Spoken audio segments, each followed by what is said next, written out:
આપનું હાર્દિક સ્વાગત છે અને આપ જુઓ છો એ પ્રમાણે કે નવસારીના ધારાસભ્ય રાકેશભાઈ દેસાઈએ પણ પોતાના મતાધિકારનો ઉપયોગ કર્યો છે અને સાથે જ આમ જનતાને પણ શું સંદેશો આપે છે સાંભળીએ આપણે એમના મુખેથી। રાકેશભાઈ, આપે તો મતદાન કર્યું, વહેલી સવારે આવીને લોકોને શું જણાવશો આપ? આ લોકશાહીનું પર્વ છે।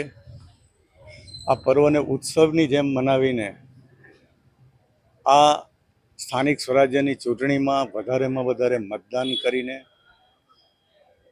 શહેરનો, ગામોનો, મહાનગરનો વિકાસ થાય એને માટે સૌ મતદાન કરીએ, અવશ્ય મતદાન કરીએ, યોગ્ય ઉમેદવારને જીતાડીએ, યોગ્ય પાર્ટીના ઉમેદવારોને જીતાડીએ એવી અપીલ કરું છું। વાહ, શું વાત છે! ખૂબ સારું કહેવાય કે પોતે એક પાર્ટીને વરેલા હોવા છતાં પણ યોગ્ય મતદાન કરીએ, યોગ્ય ઉમેદવાર, યોગ્ય પાર્ટીને વોટ આપીએ। સાથે જો વાત કરવામાં આવે તો એક અંતિમ પ્રશ્ન, આ સ્થળ અને આ જગ્યા યાદ આવી ખરી આપને? આ એ જ સ્થળ છે, આ એ જ જગ્યા છે કે જે આ પોતે જ્યારે પોતે ઉમેદવાર તરીકે ઉભા રહ્યા હતા અને આ જ બૂથનું ઈવીએમ ખોટકાયું હતું, પણ આજે કેવો અનુભવ રહ્યો, આજે કેવો આનંદ આવ્યો?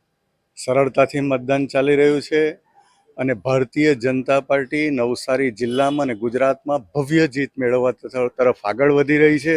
અને મારી નવસારી વિધાનસભાની વાત કરું તો હું 100% મારી પાર્ટી અને એક લોકપ્રતિનિધિ તરીકે હું 100% રિઝલ્ટ મેળવવા તરફ આગળ વધી રહ્યો છું। શું તમે શરીરના સાંધાના દુખાવાથી પીડાઈ રહ્યા છો કે પછી તમે કોઈ સ્પોર્ટ્સ ઇન્જરીથી પીડાઈ રહ્યા છો? લકવાની બીમારી બાદની પીડા સહન કરી રહ્યા છો?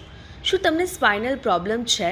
તો આ તમામ દુખાવાને હવે બાય બાય કરી દો, કારણ કે માસ્ટર ડિગ્રી ધરાવતા ખૂબ જ અનુભવી ફિઝિયોથેરાપિસ્ટ ડૉક્ટર અમિત પટેલ પાસે તમે આ તમામ સમસ્યાઓનું સચોટ નિદાન કરાવી ફરીથી નોર્મલ જિંદગી જીવી શકો છો। તો સરનામું નોંધી લો, comprehensive care centre, DD street, library પાસે, અનુરાગ સારીઝની લાઇનમાં, નવસારી।